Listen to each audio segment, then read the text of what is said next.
All right, everyone, welcome back. Ready to dive into something most people would rather avoid? Like a pile of dirty laundry. We're talking city council meeting minutes, people. Specifically from Montreal, August 19th, 2024.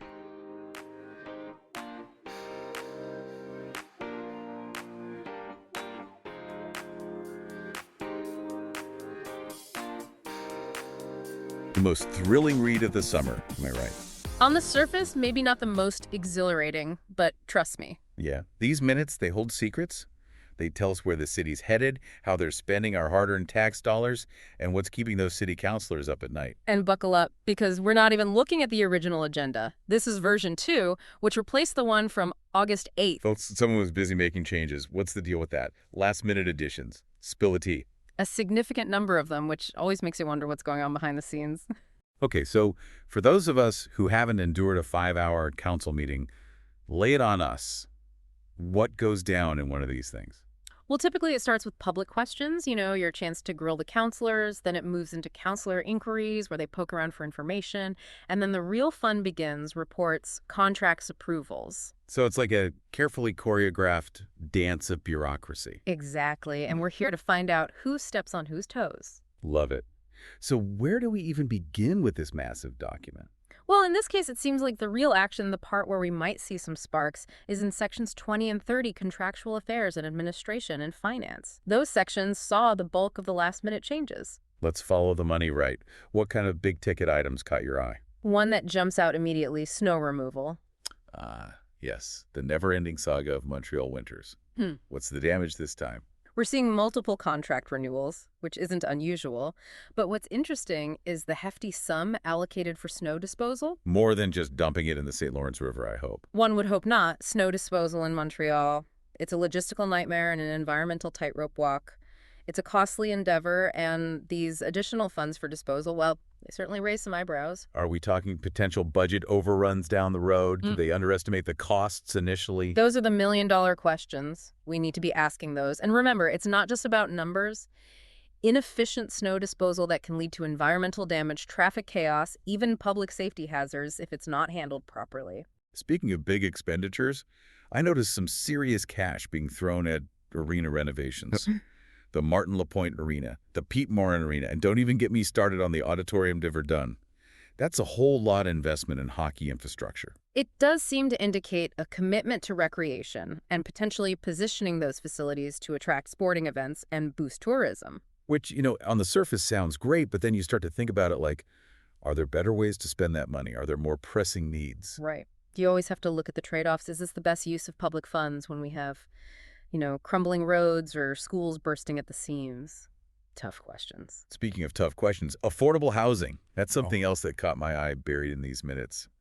Item 20.22 mentions the city snapping up land for affordable housing. And if we connect the dots here, look over at item 30.05. There's a rather substantial settlement being paid out.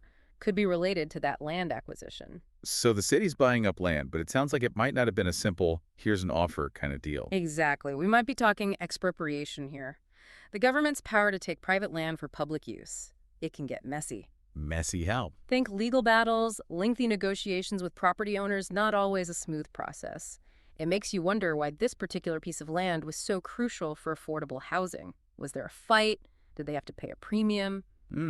Juicy stuff. It's like a real estate drama unfolding in the middle of these city council minutes. And speaking of drama, did you catch the part about all the permits? You mean item 30.01? Extending alcohol permits and meeting permits for certain events? Yeah, what's that all about? Sounds like someone's planning a party. Well, if you cross-reference that with item 20.01, it mentions increased police support for specific events. Put 2 and 2 together. Something big is going down. Something that needs late licenses, tight security. Maybe a festival. A massive concert. Intriguing, isn't it? Very intriguing. Oh, yeah. Last detail that caught my eye, and this one's a bit offbeat. Item 30.08. Environmental studies for a new park sounds harmless enough. Until you read the fine print, this park, they're planning on building it on a former waste disposal site. Oh, no. Yeah. Raises a whole bunch of red flags about contamination. How do you even begin to clean up a site like that? What are the long-term risks? So much for a relaxing stroll in the park. More like a toxic picnic. Hopefully not, but it definitely highlights the need for transparency. How are they mitigating those risks? What's the communication strategy with the public? These are crucial questions, especially when you're dealing with something as sensitive as contaminated land. Absolutely. Okay, one last thing before we move on. Yeah. This one really made me do a double take, item 30.14. The city is expanding its authority over animal control, specifically mentioning dog bites and aggressive behavior. Interesting. What's the story there? Has there been a spike in dog-related incidents? Are they trying to get ahead of a problem? It does make you wonder, right? Is this the start of something bigger? Like a citywide crackdown on leash laws, or maybe a big public awareness campaign about responsible pet ownership? Could be. It really underscores how these minutes, even though they seem dry as a bone, can actually reveal a lot about what the city's worried about, what's on their radar. For sure. We started with this massive document full of jargon and legalese, and look at us now uncovering secret land deals, potential environmental disasters, even a possible dog-walking crackdown. It's like urban archaeology, piecing together the city's future 1 minute at a time. What I find fascinating is how these seemingly small details, when you put them all together, they paint this picture of where Montreal's headed. We're talking infrastructure development, attempts to tackle affordable housing, a real concern for the environment. And let's not forget the possibility of a giant street party, though we might be getting ahead of ourselves with that one. Maybe, but that's what makes these deep dives so much fun, the what-ifs, the digging deeper. Exactly. So for our listeners out there who might be thinking, why should I care about any of this? What's the takeaway message? These city council meetings, as boring as they might seem, they have a real impact on your life.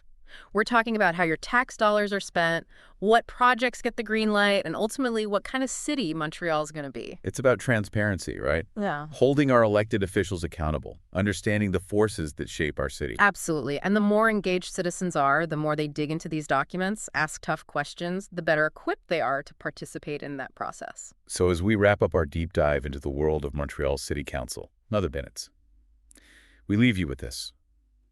If something in this meeting caught your attention, don't just let it go. Do some digging. Explore the city's website. Show up at a council meeting. Make your voice heard. Because an informed citizenry, that's a powerful thing. Well said. And remember, sometimes the most important questions are the ones that aren't answered in these minutes. It's in searching for those answers that we truly become active participants in shaping our city's future. Beautifully put. That's all the time we have for today's deep dive. Until next time, stay curious, Montreal.